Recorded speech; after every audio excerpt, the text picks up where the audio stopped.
धन्यवाद। और पिछले 2 रविवार से हम लोग बहुत ही महत्वपूर्ण विषय में चर्चा कर रहे थे। सबसे पहले हम लोगों ने बात किया था कि किस प्रकार से हमें प्रार्थना करना चाहिए जिससे परमेश्वर क्या करे हमारी ओर वो उसका ध्यान आने पाए, या फिर कहीं कि वो खुश होने पाए, प्रसन्न होने पाए। और पिछले रविवार को हम लोगों ने बात किया था कि हमारा जो संबंध है, हमारा रिलेशनशिप परमेश्वर के साथ कैसे होना चाहिए। हालेलुया। तो 2 संडे हम लोग बहुत ही महत्वपूर्ण विषय पर चर्चा किए थे और आज भी हम लोग बहुत ही गंभीर और बहुत ही महत्वपूर्ण विषय पर चर्चा करेंगे। और हम लोग जानेंगे, लगातार हम लोग सीख रहे हैं कि कैसे हम परमेश्वर के नजदीक आ सकते हैं। हालेलुया। हालेलुया। देखिए, वचन सुनना एक अलग चीज है। अगर हम चाहें तो आपके लिए बहुत अच्छा प्रचार कर सकते हैं जिससे आपको बहुत खुशी लगेगा, बहुत आनंद आएगा, लेकिन हमारे लिए वो समय अभी खत्म हो चुका है। खुशी मनाने का दिन नहीं, बल्कि अब हमें क्या करना है, आगे बढ़ना है। हालेलुया। अब हम दूध पीते बच्चे नहीं, बल्कि हम क्या है, हमें वो आत्मिक भोजन जो ठोस आहार है वो हमें लेना है। जब बच्चा छोटा रहता है उसको सब कोई खिलाता है ना, कोई उसको हंसी दिलाता है, कुछ बजाता है, लेकिन जैसे जैसे बड़ा होता है बच्चा तो उसको बात क्या होता है पता चलता है कि अभी क्या करना है या क्या होना है। तो धीरे धीरे उसका समझ क्या होता है, बढ़ता है। तो मेरे प्यार में बहुत सारे मसीही लोग भी छोटे बच्चे के समान होते हैं जिनके लिए कुछ वचन बहुत अच्छा होता है, बहुत आनंददायक होता है, लेकिन असलियत तब शुरू होता है जब हमें सीखना पड़ता है, जब हमें सीखना होता है। तो 2 संडे हम लोगों ने बहुत महत्वपूर्ण बातों को सीखा है कि हम कैसे प्रार्थना करें। प्रार्थना तो सब कोई करते हैं, मसीही लोग भी करते हैं, अन्य जाति के भी लोग प्रार्थना करते हैं, लेकिन कैसी प्रार्थना हम करें कि परमेश्वर हमसे क्या होने पाए, प्रसन्न होने पाए। और दूसरी बात हम लोगों ने सीखा था कि हमारा संबंध परमेश्वर के साथ होना चाहिए। हमारा संबंध परमेश्वर के साथ होना चाहिए, तभी हम क्या हो पाएंगे, परमेश्वर के और भी करीब आ पाएंगे। हालेलुया। तो आज ठीक वैसे ही एक गंभीर वचन है, निकालिएगा मेरे साथ नीति वचन। ये पुराने नियम में है, भजन संहिता के बाद में है नीति वचन, और उसका 6 अध्याय और उसका 16, 17, 18 और 19 पर। नीति वचन और उसका 6 अध्याय और उसका 16, 17, 18 और 19 पर। जिसके पास बाइबल है आप लोग ये वचन को एकदम अंडरलाइन कर दीजिए, नहीं तो कुछ निशान लगा दीजिए, क्योंकि बहुत ही महत्वपूर्ण वचन है। नीति वचन उसका 6 अध्याय और उसका 16, 17, 18 और 19 पर। ठीक है, कोई भी पढ़िए। 6 वस्तुओं से यहोवा बैर रखता है। 6 वस्तुओं से यहोवा बैर रखता है। ठीक है, आगे। वरन 7 हैं जिनसे उसको घृणा है। वरन 7 हैं जिनसे उसको घृणा है। अर्थात घमंड से चढ़ी हुई आंखें। अर्थात घमंड से चढ़ी हुई आंखें। झूठ बोलने वाली जीभ। झूठ बोलने वाली जीभ। और निर्दोष का लहू बहाने वाले हाथ। और निर्दोष का लहू बहाने वाले हाथ। अनर्थ कल्पना गढ़ने वाला मन। अनर्थ कल्पना गढ़ने वाला मन। बुराई करने को वेग दौड़ने वाले पाँव। बुराई करने को वेग दौड़ने वाले पांव। झूठ बोलने वाला साक्षी। झूठ बोलने वाला साक्षी।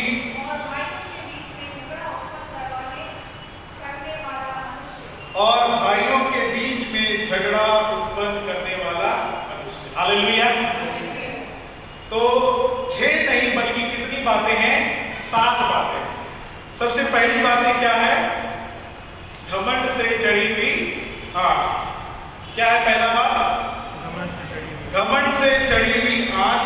दूसरा क्या है, झूठ बोलने वाला जीभ।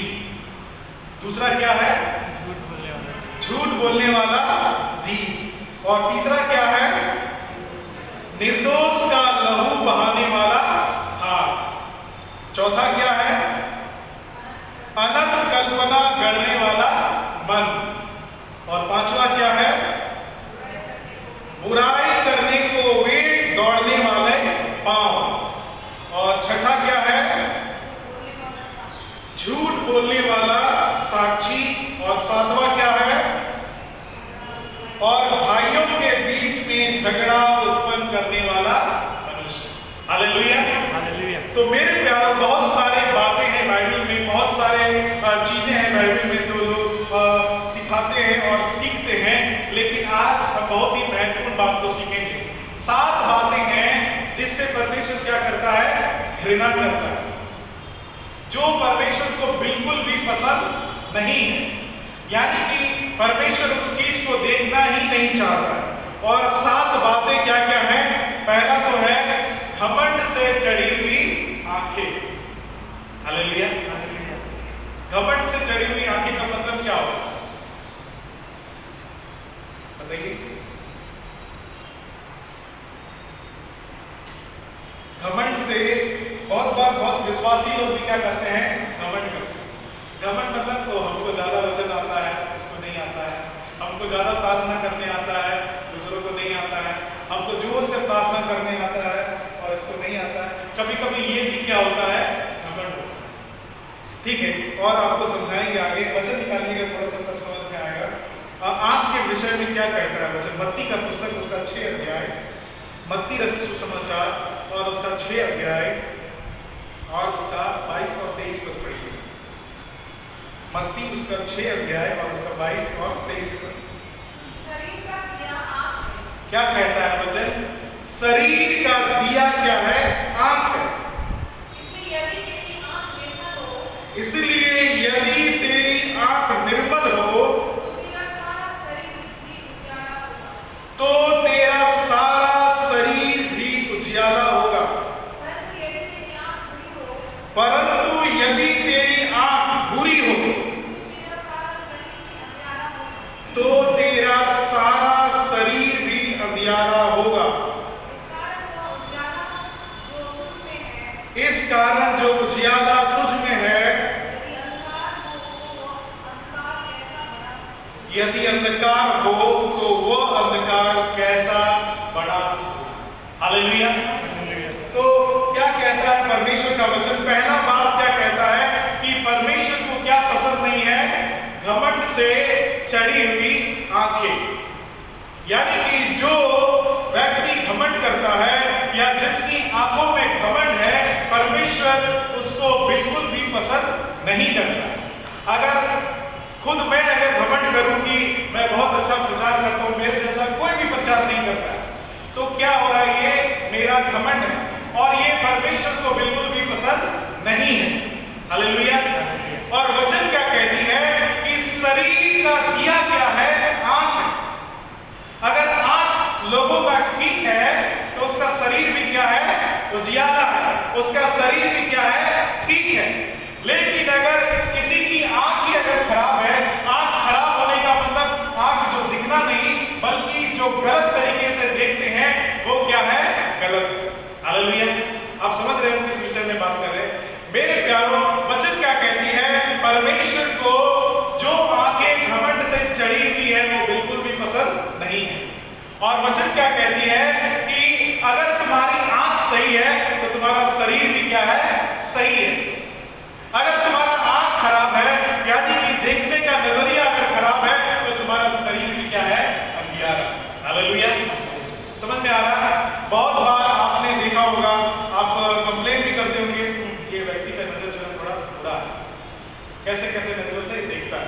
तो वचन भी इसी बात को कह रही है, अगर तुम्हारी आंखें निर्मल है, अगर तुम्हारी आंखें अच्छी है, तो तुम्हारा सारा शरीर क्या है?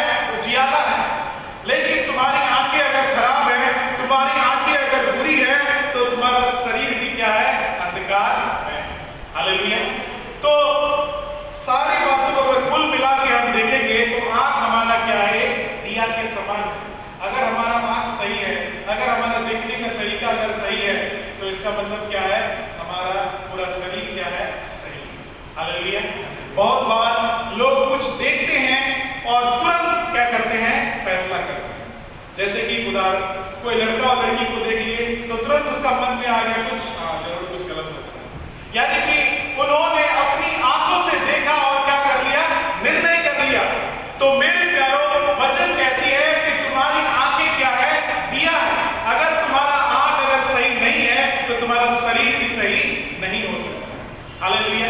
अगर मेरी आंखें अगर खराब है तो इसका मतलब मेरा शरीर भी क्या है? खराब।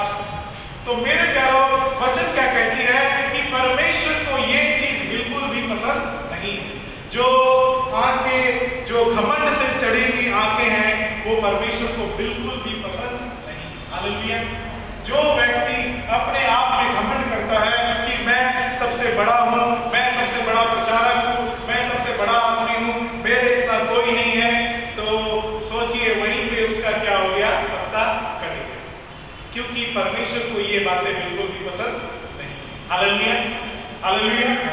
ये बातें हमारे लिए क्लियर हो गई कि परमेश्वर को बिल्कुल भी घमंड पसंद नहीं है। एक वचन निकालिएगा जब प्रेरित पौलुस क्या कहता है, दूसरा कुरिन्थियों की पुस्तक में उसका 12 अध्याय और उसका 7 पद में देखिए क्या कहता है।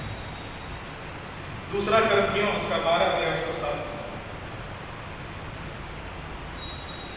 इसलिए कि मैं प्रकाशमानों की बहुतायत से भूल ना जाऊं। इसलिए कि मैं प्रकाशमानों के बहुतायत से भूल न जाऊं। मेरे शरीर में एक कांटा चुभाया मेरे शरीर में एक कांटा चुभाया गया। गया, अर्थात शैतान का एक दूत कि मुझे घूसे मारे ताकि मैं भूल अर्थात शैतान का एक दूत कि मुझे भूल न जाऊं। न जाऊं। हालेलुया। मेरे प्यारो, ये वचन प्रेरित पौलुस लिखता है और कहता है कि मैं भूल न जाऊं, इसलिए कोई मुझे क्या करे, घूसा मारे, ताकि मेरे अंदर में वो घमंड नहीं रहे। यानी कि प्रेरित पौलुस जानता है सही तरीके से कि परमेश्वर को जो व्यक्ति घमंड करता है, जिसकी आंखें घमंड से चढ़ी हुई है, उसको परमेश्वर बिल्कुल भी पसंद नहीं करता। बल्कि वचन क्या कहती है, परमेश्वर उनसे क्या करता है, घृणा करता है। यानी कि बिल्कुल भी परमेश्वर को वो पसंद नहीं। Hallelujah, hallelujah. तो मेरे प्यारों, हमें मालूम होना चाहिए, अगर हमारे अंदर में अगर घमंड है और घमंड से चढ़ी आंखें हैं, तो वो बिल्कुल भी परमेश्वर को पसंद नहीं। कई बार हम अच्छी बातों को सीखते हैं, अच्छी बात है, लेकिन बहुत सारी बातों को भी हमें जानना जरूरी है कि हमें क्या नहीं करना चाहिए। हालेलुया। क्या नहीं करना चाहिए वो भी हमें जानना जरूरी है। हालेलुया। तो मेरे प्यारों, पहला चीज क्या है, परमेश्वर को बिल्कुल भी पसंद नहीं है घमंड से चढ़ी आंखें। और दूसरा क्या कहता है, उसी 17 पद में ही, नीति वचन उसका 6 अध्याय का 17 पद में दूसरा लाइन क्या कहता है, झूठ बोलने वाली जीभ। हालेलुया, झूठ बोलने वाली जीभ। ये जीभ जो है ना, बहुत ही महत्वपूर्ण और बहुत ही अद्भुत चीज है। वचन पढ़िएगा एक, तब आपको समझ में। इसी नीति वचन में ही 18 अध्याय उसका 21 पद को पढ़िए। 18 अध्याय 21 पद को पढ़िए। नीति वचन 18 अध्याय 21 पद। जीभ के वश में मृत्यु और जीवन दोनों होते हैं। जीभ के वश में मृत्यु और जीवन दोनों होते हैं। और जो उसे काम में लाना जानता है वो उसका फल भोगेगा। और जो उसे काम में लाना जानता है वह उसका फल भोगेगा। हालेलुया। क्या कह रहा है वचन यहाँ पर, कि जीभ के वश में मृत्यु भी है और जीवन भी है, और जो उसे काम में लाना जानता है वह उसका फल भोगेगा। परमेश्वर का वचन क्या कह रहा है, परमेश्वर से को किससे घृणा है, झूठ बोलने वाली जीभ। यानी कि हमें अपने जीभ को क्या करना है, कंट्रोल करना है, क्योंकि जीभ के वश में क्या है, जीवन भी है और मृत्यु भी है। जीभ के वश में जीवन भी है और मृत्यु भी है। कई बार हमको लगता है कि हमारा बोलना क्या है, कोई मायने नहीं रखता है। उदाहरण के लिए, अभी अगर आप किसी को अच्छी बातें बोलेंगे तो शायद वो भी आपके बारे में अच्छी बातें बोलेंगे, लेकिन अगर आप उससे गलत बात करेंगे, उसको गाली गलौज करेंगे, तो वो व्यक्ति भी आपसे वैसा ही बातें करेगा। तो ये कहां से हो रहा है, हमारे जीभ से हो रहा है। तो जीभ के वश में क्या है, जीवन भी है और मृत्यु भी है। और परमेश्वर का वचन क्या कहता है, झूठ बोलने वाला जीभ को परमेश्वर उसे क्या करता है, घृणा करता है।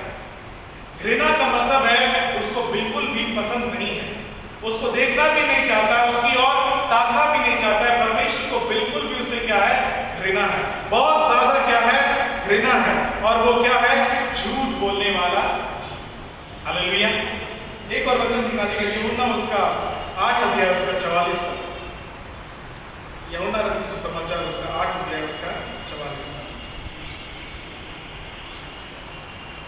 ढूंढना उसका 8 और उसका 44 में। तुम अपने पिता समूह से हो और अपने पिता की लालसाओं को पूरा करना चाहते हो। तुम अपने पिता शैतान से हो और अपने पिता की लालसाओं को पूरा करना चाहते हो। वह तो आरंभ से हत्यारा है और सत्य पर स्थिर न रहा। वह तो आरंभ से हत्यारा है और सत्य पर स्थिर न रहा, क्योंकि सत्य है ही नहीं। जब वो झूठ बोलता तो अपने स्वभाव से बोलता है। जब वह झूठ बोलता तो अपने स्वभाव ही से बोलता है। क्योंकि वह झूठा है वरन झूठ का पिता। Hallelujah, hallelujah. मेरे प्यारों, परमेश्वर को क्या पसंद नहीं है? झूठ बोलने वाला जीव। और शैतान क्या है? वो झूठ का पिता है। इसीलिए शैतान क्या करता है? लोगों से झूठ बोलवाता है। और जब लोग झूठ बोलते हैं, जब परमेश्वर के जन, उसके बेटे और उसकी बेटियां झूठ बोलते हैं, तो परमेश्वर उनसे क्या करता है? घृणा करता है। एक बार पुराने नियम में घटना है कि पुराने नियम में नहीं बल्कि नए नियम में घटना है, जब चेलों के पास एक पति और पत्नी थे, उन्होंने क्या किया? अपने जमीन को बेच दिया और सारा पैसा चेलों के पास लेकर गया। तब जो चेल थे उनसे पूछते हैं, क्या तुमने इतने में इस जमीन को बेचा है? तो पहले उसका पति था, यानी कि पति था पहले, वो बोलता हाँ हमने इतना ही बेचा है। और वो क्या बोल रहा था? झूठ बोल रहा था। और तुरंत ही उसकी क्या हो जाती है? मृत्यु हो जाती है। फिर थोड़ी देर बाद जब उसके शरीर को वहां से हटाया जाता है, उसकी पत्नी आती है और उससे भी पूछा जाता है, क्या तुमने इतने ही दाम में जमीन को बेचा है? वो भी कहती हाँ हमने इतने ही दाम में जमीन को बेचा है। और वो भी झट क्या हो जाती है? मर जाती है। परमेश्वर को क्या पसंद नहीं है? झूठ बोलने वाला जीव। और शैतान क्या है? झूठ का पिता है। वो झूठ का पिता है और वो चाहता है कि लोग क्या करें? झूठ बोले, ताकि परमेश्वर उनसे क्या करे? घृणा करे, परमेश्वर उनको मार डाले, परमेश्वर उनको अपने नजर से क्या करे? दूर करे। हालेलुया। मेरे प्यारे, ये बहुत ही महत्वपूर्ण और बहुत ही गंभीर चीज है हमारे लिए कि कुछ कुछ बातें हैं जो शैतान हमारे खिलाफ में क्या करता है? इस्तेमाल करता है। हमको लगता है कि हम उसे अपने आप में कर रहे हैं, लेकिन वो कौन करा रहा है? शैतान कर रहा है। वचन क्या कहती है? शैतान क्या है? झूठ का पिता। और वो हमें झूठ बोलने के लिए सिखाता है। क्यों सिखाता है? क्योंकि वो जानता है कि परमेश्वर को झूठ बिल्कुल भी पसंद नहीं। हालेलुया। तो दूसरा क्या है जो परमेश्वर को पसंद नहीं है? झूठ बोलने वाला। तीसरा बात क्या है? 17 पद में फिर से हम लोग वापस आएंगे। क्या कहता है वचन? और निर्दोष का लहू बहाने वाला हाथ। हालेलुया। जब कोई किसी को मार देता है, किसी निर्दोष को, तो परमेश्वर को बिल्कुल भी पसंद नहीं। हालेलुया। मेरे प्यारों, जब हम हाथ के विषय में अगर वचन में देखेंगे तो ये हाथ बहुत ही महत्वपूर्ण है। आपका जो 2 हाथ है ये बहुत काम का चीज है। आप जब प्रार्थना करते हैं, अपने हाथों को उठाते हैं, तो ये हाथ ही आपका काम में आता है और इसी से आप क्या करते हैं? परमेश्वर की आराधना करते हैं। अगर आप मूसा के समय में अगर आप जाएंगे तो मूसा के समय में क्या होता है? इस्राएली लोग लड़ाई कर रहे थे और परमेश्वर ने क्या कहा? जब तक मूसा का हाथ ऊपर रहेगा तब तक इस्राएली लोग जीतेंगे, और जैसे ही मूसा का हाथ नीचा हो जाएगा इस्राएली लोग हारने लगेंगे। तो मेरे प्यारों, ये हाथ बहुत ही महत्वपूर्ण है।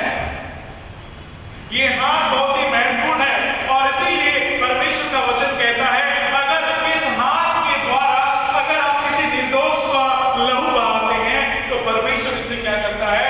बहुत ज्यादा घृणा करता है। Hallelujah, hallelujah. मेरे प्यारों, ये बहुत ही महत्वपूर्ण है।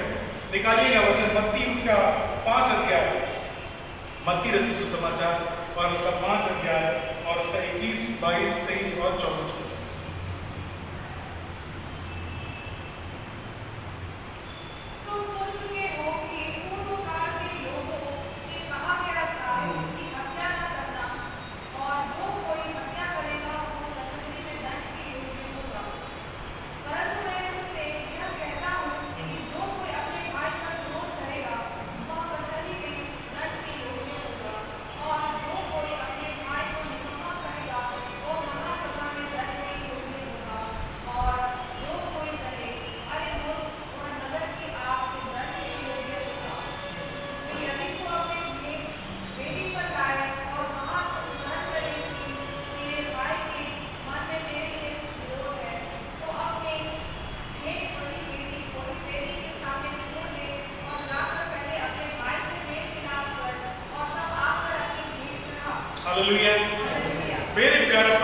का वचन क्या कह रहा है? यहाँ पे तीसरा बात, जो निर्दोष का लहू बहाने वाला हाथ से परमेश्वर को क्या है? घृणा है। और नए नियम में भी जब आप देखेंगे यीशु मसीह अपने चेलों को समझा रहे हैं तो क्या कह रहे हैं कि हत्या करना तो पाप है ही, बल्कि अगर आप क्रोध भी करते हैं तो आप क्या कर रहे हैं? उससे भी बुरा काम कर रहे हैं। हालेलुया। परमेश्वर को किससे घृणा है? जो हाथ निर्दोष का लहू बहाता है, परमेश्वर को उससे क्या है? घृणा है, बिल्कुल भी पसंद नहीं है। मेरे प्यारों, बहुत सारे लोग सोचते हैं जो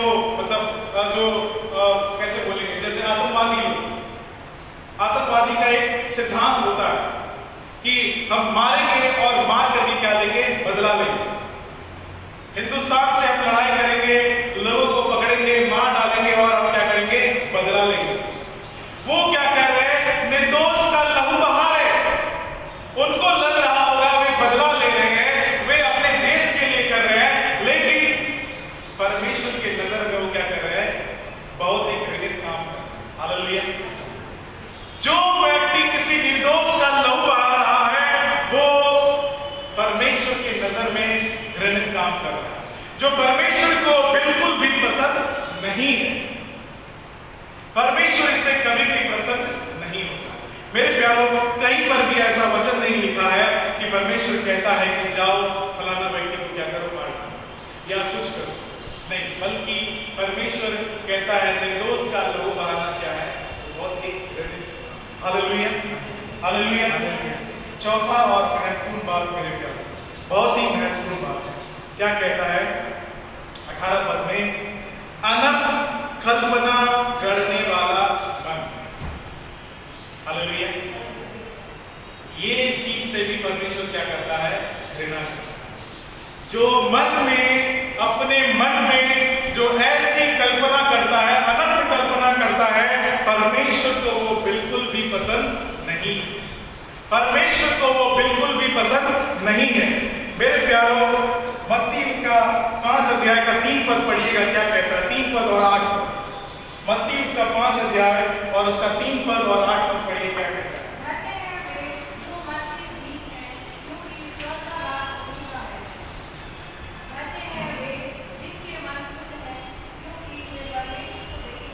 हालेलुया। क्या कह रहा है यहाँ पे वचन? अनर्थ कल्पना करने वाला मन परमेश्वर को बिल्कुल भी पसंद नहीं है, वो उससे घृणा करता है।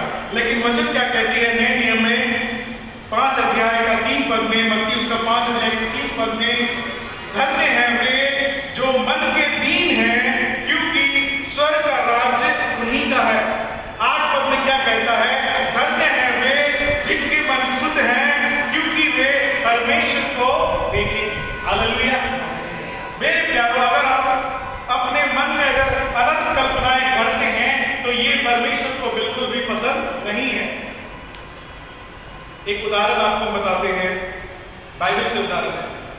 राजा दाऊद बहुत ही बड़ा राजा था और एक दिन वो अपने राजमहल के छत पे टहल रहा था और उसने एक स्त्री को देखा और क्या किया? उसे अपने पास बुला लिया और उसके पति को भी उसने क्या किया? मरवा दिया। ये कोई उससे संबंध नहीं था, दाऊद का कोई संपर्क नहीं था, लेकिन उसके मन में आया और उसने वो काम को किया और परमेश्वर ने उसको क्या किया? दंड दिया। हालेलुया। कोई लेना देना नहीं, कोई बातें नहीं, कुछ नहीं, लेकिन उसके मन में आया, एक कल्पना उसके मन में आया, अनंत कल्पना, और उसने उस काम को अंजाम दिया और परमेश्वर ने उसे क्या किया? दंड दिया।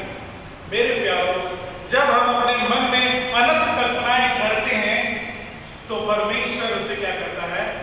घृणा करता है। Hallelujah, hallelujah. बहुत सारे लोग होंगे आपके अभी जीवन में जो आपके विषय में गलत गलत बातें सोचते हैं, अपने मन में आपके विषय में शायद कुछ गलत सोचते हैं, तो परमेश्वर उसे क्या करता है? घृणा करता है। लेकिन अगर आप भी अगर किसी के विषय में गलत सोच रहे हैं तो ये मौका है कि हम वैसा काम करने के लिए छोड़ दें, क्योंकि आज ये हमें मालूम हो गया है कि परमेश्वर ऐसी बातों से, ऐसे कामों से क्या करता है? घृणा करता है। जो अपने मन में अनंत कल्पना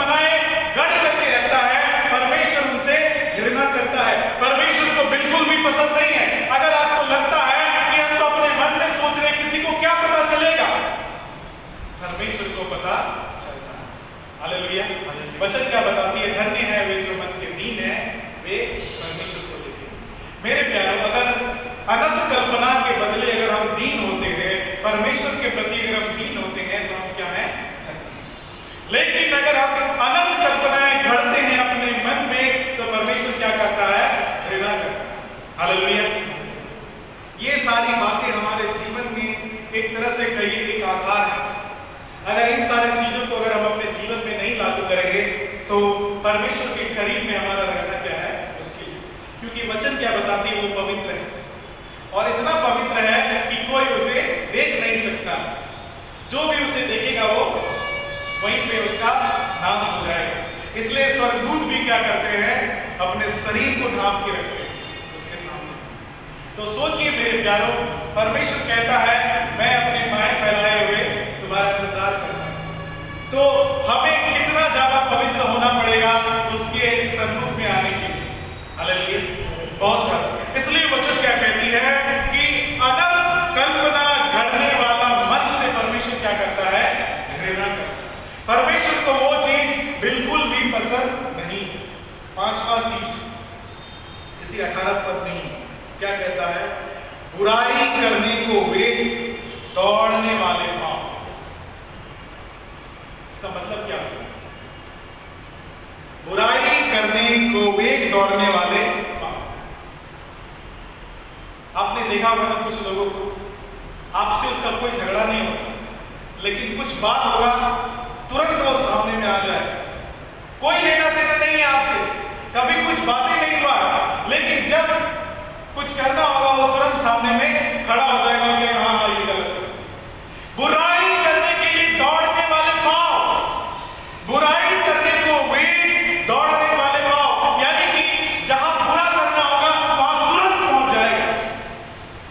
कुछ लोग ऐसे होते हैं गांव में, समाज में, जहां पर लड़ाई झगड़ा होगा फट से पहुंच जाएगा बिना देरी का।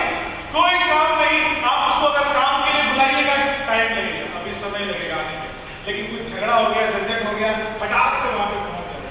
क्यों? क्योंकि वे बुराई करने के लिए वेग से दौड़ते हैं। और ऐसे पांव को, ऐसे लोगों को परमेश्वर क्या करता है? उससे घृणा करता है। हालेलुया। बहुत ही महत्वपूर्ण चीज है मेरे प्यारों। हवा के बारे में हम सभी को पता है। परमेश्वर ने जब आदम और हवा को आदम की वाटिका में रखा तो उसने साफ साफ मना कर दिया था कि इस पेड़ के फल को मत खाना। लेकिन शैतान आया सांप के रूप में, उसको बहकाया, थोड़ा सा बात बोला और तुरंत वो क्या करती है? उस पेड़ के फल को तोड़ लेती है। वेग से, जल्दी से, कोई समय नहीं लगाती है, सोचती भी नहीं है, बल्कि जैसे उसको शैतान बोलता है फट से वो पेड़ के फल को तोड़ लेती है।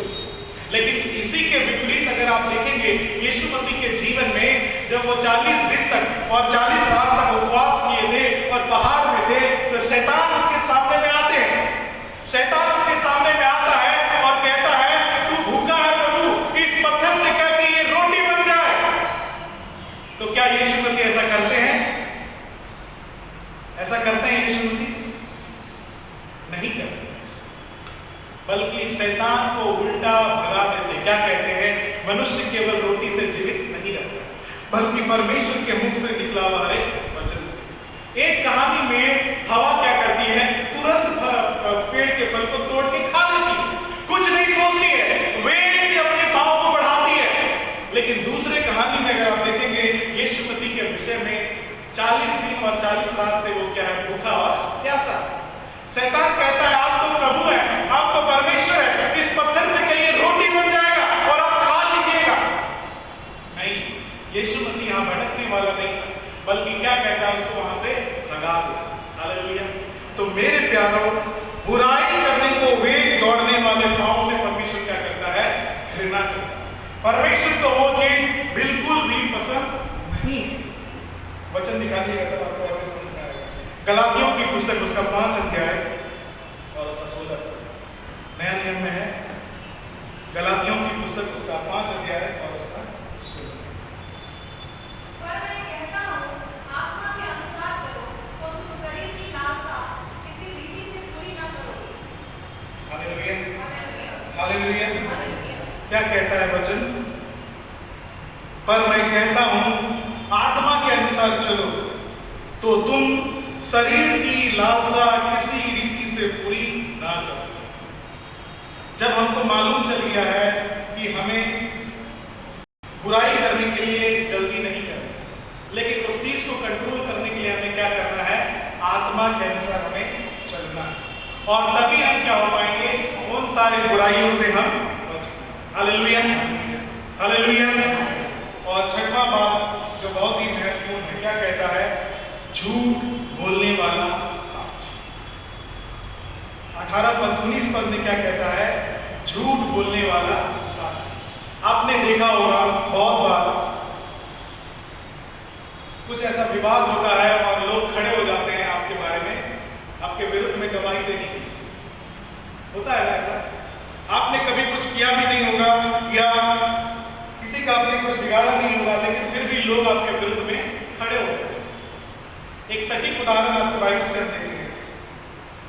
मत्ती निकालिए, मत्ती उसका 26 अध्याय, मत्ती रचित सुसमाचार उसका 26 अध्याय और उसका 59, 60 और 61। मत्ती उसका 26 अध्याय 59, 60 और 61। प्रधान याजक और सारी महासभा यीशु को मार डालने के लिए उसके विरोध में झूठी गवाही की खोज में थे। सुनिए क्या कहता है, प्रधान याजक और सारी महासभा यीशु को मार डालने के लिए उसके विरोध में झूठी गवाही की खोज में थे, परंतु बहुत से झूठे गवाहों के आने पर भी ना पाए। परंतु बहुत से झूठे गवाहों के आने पर भी ना पाए। अंत में दो जन आए अंत में 2 जन आए और इसने कहा है कि मैं परमेश्वर के मंदिर को ढा सकता हूँ और उसे 3 दिन में बना सकता हूँ। 61 पद में क्या कहता है, और कहा 2 जन मिल जाता है झूठी गवाही देने के लिए, और वो क्या कहते हैं, इसने कहा है कि मैं परमेश्वर के मंदिर को ढा सकता हूं और उसे 3 दिन में बना सकता हूं। हालेलुया। आपको पता होना चाहिए कि यीशु मसीह के विरुद्ध में जब लोगों को गवाही देने के लिए बोला गया, तो प्रधान याजक लोग और जो महासभा के लोग थे, उन्होंने क्या किया, झूठी साक्षी देने वाले को खड़ा किया, क्योंकि यीशु मसीह के विरुद्ध में कोई भी साक्षी नहीं दे सकता था, क्योंकि उसने कोई गलत काम किया ही नहीं था। लेकिन फिर भी लोग क्या करते हैं, झूठी साक्षी देने वाले को 2 जन को खड़ा कर देते हैं, और लोग क्या कहते हैं कि इसने कहा है कि मैं परमेश्वर के मंदिर को ढा दूंगा और 3 दिन में वापस बना दूंगा। केवल यही आरोप लगता है यीशु मसीह के ऊपर, और कोई आरोप नहीं लगता है। वचन क्या कहती है मेरे प्यारे, वापस हम लोग आएंगे नीति वचन में, झूठ बोलने वाला साक्षी।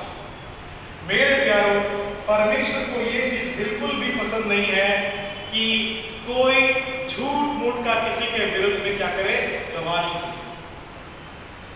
झूठ मूठ का किसी के विरुद्ध में गवाही दे। परमेश्वर को ये चीज बिल्कुल भी पसंद नहीं है, बल्कि वो उससे क्या करता है, घृणा करता है। परमेश्वर को ये बात बिल्कुल भी पसंद नहीं है। एक और वचन निकालिएगा तो हमें और भी क्लियर हो जाएगा। कुलुसियों की पुस्तक उसका 3 अध्याय और उसका 9 और 10 पद। इफिसियों के बाद फिलिपियों, फिर कुलुसियों की पुस्तक उसका 3 अध्याय और उसका 9 और 10 पद। एक दूसरे से झूठ मत बोलो, एक दूसरे से झूठ मत बोलो,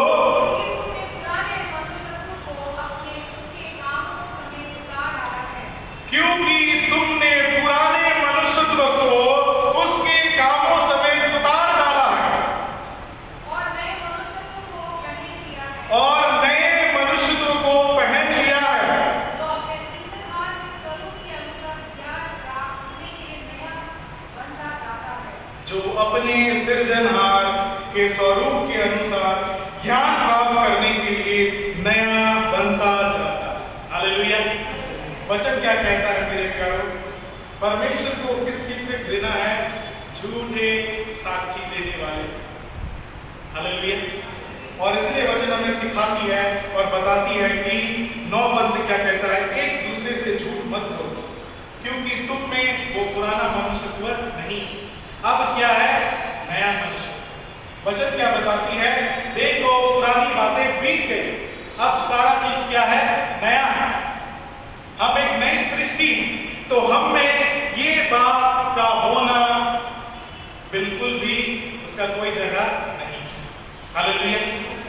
अगर कोई आपके विरुद्ध में झूठी साक्षी भी देता है तो वचन बताती है आनंदित और बदल, कोई बात नहीं, क्योंकि परमेश्वर उन बातों से क्या करता है?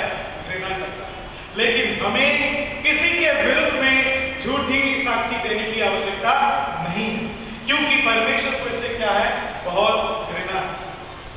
और अंतिम और आखिरी पद में क्या कहता है? आखिरी वचन जो 7वां बात है क्या कहता है? और भाइयों के बीच में झगड़ा उत्पन्न करने वाला मनुष्य, जो मनुष्य दो व्यक्ति के बीच में झगड़ा उत्पन्न करता है, परमेश्वर उससे क्या करता है? घृणा करता है। परमेश्वर को वो बिल्कुल भी पसंद नहीं। परमेश्वर को ऐसा व्यक्ति बिल्कुल भी पसंद नहीं। आपने बहुत बार लोगों को देखा होगा कि एक दूसरे के बारे में चुगली करते हैं, तो परमेश्वर ऐसे लोगों को पसंद नहीं करता।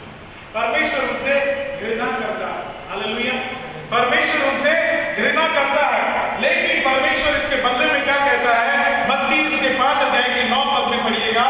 मत्ती उसका 5 अध्याय और 9 पद में क्या कहता है? मत्ती उसका 5 अध्याय उसका 9 पद में,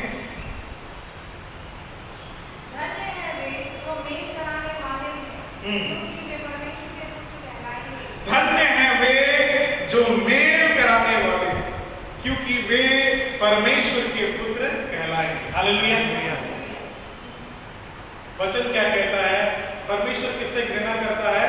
जो भाइयों के बीच में बैर उत्पन्न करता है, झगड़ा उत्पन्न कराता है। परमेश्वर को वो चीज बिल्कुल भी पसंद नहीं है, लेकिन परमेश्वर को क्या पसंद है? धन्य है वे जो मेल कराते हैं, क्योंकि वे परमेश्वर के पुत्र कहलाएंगे। हालेलुया। हालेलुया।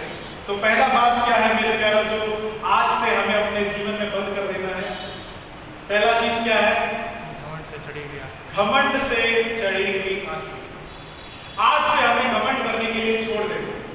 हमें घमंड करना ही नहीं है, क्योंकि घमंड जब हम करते हैं परमेश्वर क्या करता है? हमसे घृणा करता है। दूसरा बात क्या है? दूसरा बात क्या है? झूठ बोलने वाली चीज। झूठ बोलने वाली चीज। आज से हमें झूठ बोलने के लिए बंद कर देना। झूठ का मतलब जब हम किसी के विरुद्ध में झूठ बोलते हैं वो झूठ, जब हम किसी को नीचा दिखाने के लिए या फिर किसी का बुराई करने के लिए जब झूठ बोलते हैं, ऐसे झूठ से परमेश्वर क्या करता है? घृणा करता है। तीसरी बात क्या है? निर्दोष का लहू बहाने वाला। यानी कि परमेश्वर हमें बिल्कुल ही मना करता है ऐसे कामों को करने के लिए। चौथा बात क्या है? अनर्थ कल्पना करने वाला मन।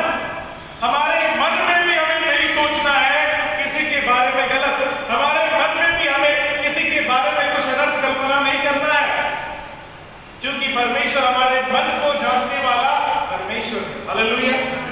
और आगे क्या कहता है उसके बाद? बुराई करने को वेग से दौड़ने वाले। बुराई हमें बिल्कुल भी नहीं करना है। छठा बात क्या कहता है? झूठ बोलने वाला साक्षी। हमें कभी भी ऐसा गवाह नहीं बनना है जो झूठा गवाह। अगर आपको लोग कहेंगे ठीक है तुम इसके बारे में ऐसा बोलो, तो वो आपके फंस जाएगा। तो ये काम बिल्कुल भी नहीं कीजिए, क्योंकि वचन क्या कहती है? झूठ बोलने वाला साक्षी से परमेश्वर घृणा करता है।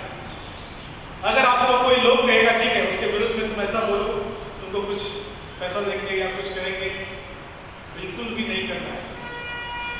किसी के विरुद्ध में हमें झूठी साक्षी नहीं देना है। सच्चाई आप बोल सकते हैं, सच्चाई बोलने में कोई बुराई नहीं है, लेकिन झूठी साक्षी नहीं देनी। परमेश्वर क्या कहता है? इससे घृणा करता है। और आखिरी बात क्या कहता है? और भाइयों के बीच में झगड़ा उत्पन्न करने वाला। जब दो व्यक्ति के बीच में कोई झगड़ा उत्पन्न करता है तो वो क्या है? घृणा का एक पात्र है। हालेलुया। बहुत बार आपने देखा होगा, बहुत सारे लोग पति पत्नी के बीच में भी झगड़ा लगा देते हैं। बहुत बार आपने देखा होगा कुछ में झगड़ा लगा देते हैं। बहुत बार ऐसे लोग होते हैं जो परिवार में झगड़ा लगा देते हैं। हमें ऐसा व्यक्ति नहीं बनना, क्योंकि वचन बताती है और भाइयों के बीच में झगड़ा उत्पन्न करने वाला मनुष्य से परमेश्वर क्या करता है?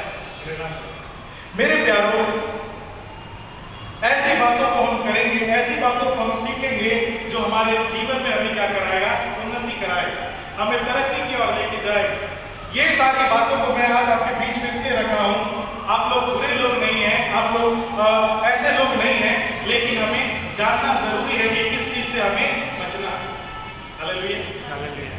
जरूरी नहीं है कि हम ऐसा करेंगे या करते हैं, लेकिन महत्वपूर्ण ये है कि हमें जानना जरूरी है। अगर हम उन बातों को नहीं जानेंगे तो शायद हम गलती कर बैठेंगे। आप अगर कहीं पे अगर समुद्र में अगर गए होंगे, कोई बीच में जो समुद्री इलाका होता है, वहां पे रेंज बनाया जाता है, इससे आगे आपको नहीं जाना। कभी गए ऐसा जगह पे? समुद्र के किनारे गए या कोई पथरीला जगह में? या आप देखिएगा वो जो बड़ा बड़ा जो बिजली का जो टावर होता है, उसको देखे हैं ना? बिजली का टावर तो देखे हैं ना? एक जगह में लिखा रहेगा डेंजर। इसके ऊपर अगर आप जाइएगा तो क्या है? खतरा है ना? एक और वहां पे एक बड़ा सा सिर का निशान रहेगा, कंकाल का, उसके ऊपर हमको जाना नहीं। यानी कि जो बिजली का टावर रहता है, ऊंचा रहता है और कुछ दूर तक तो कोई हानि नहीं है, और आगे में एक निशान लगा देता है डेंजर का, और उसके आगे आपको नहीं जाना। इसका मतलब होता है उसके आगे नहीं जाना। क्यों नहीं जाना है? क्योंकि उसके आगे क्या है? खतरा। तो क्या होता है, वो हमें बताने के लिए, हमको देखने के लिए वो चीज वहां पे बनाया गया है। तो बाइबल का वचन भी हमारे लिए ऐसा ही है। जरूरी नहीं कि हम भाइयों के बीच में झगड़ा लगाते हैं, हम किसी के विरुद्ध में गलत कल्पना करते हैं, ऐसा नहीं है। लेकिन हमें इसलिए सिखाया जाता है ताकि हम उन गलतियों को ना करें। हालेलुया। ताकि बाद में आप ना बोले कि हमको तो कभी बताया ही नहीं गया, कोई हमको वचन सुनाया ही नहीं, कोई हमको बोला ही नहीं कि ऐसा बात भी वचन में लिखा हुआ है। नहीं तो हम ऐसा नहीं करते मेरे प्यारे। इसीलिए वचन हमें सिखाती है, वचन हमें बताती है इन सब बातों को नहीं करना है। हालेलुया। और कई बार बहुत सारे लोग इन सब बातों को नहीं जानते, और अगर जानते भी हैं तो गलती करते हैं, और ऐसे लोगों से तो परमेश्वर और भी ज्यादा क्या करता है? हालेलुया। मेरे प्यारों, जब आप इन बातों को सीख रहे हैं तो अपने जीवन में से हमें क्या करना है? लागू करना। बल्कि आप ही नहीं, बल्कि मेरे भी जीवन में हमें क्या करना है? लागू करना। और ये बहुत ही महत्वपूर्ण चीज है मेरे प्यारों। ये चीज हमें दुनिया के भीड़ से क्या करता है? अलग बनाता है। बहुत सारे क्रिश्चियन लोग हैं, बहुत सारे अलग अलग नाना प्रकार के लोग हैं, दुनिया में पूरे लोग भरे हुए हैं, लेकिन सबको ये सारी बातें, बहुत को पता होता है फिर भी गलती करते हैं, बहुत को नहीं पता होता। लेकिन जब आज हम सीखे हैं तो हमें इन बातों को नहीं करना। हालेलुया। 7 बातें आज हमें याद रखना है। इन 7 बातों को तो अपने जीवन में आने ही नहीं, क्योंकि परमेश्वर इसे घृणा करता है, और घृणा का मतलब होता है एकदम उसको देखना ही नहीं चाहता है। हालेलुया। तो परमेश्वर वो घृणा करता है, और इन 7 बातों से परमेश्वर क्या करता है? हालेलुया। आइए मेरे प्यारे, अपने आंखों को बंद कीजिए और हम प्रार्थना करेंगे। हालेलुया। थोड़ी देर के लिए मेरे प्यारे, बंद। जो 7 बातें आज हम लोगों ने सीखा,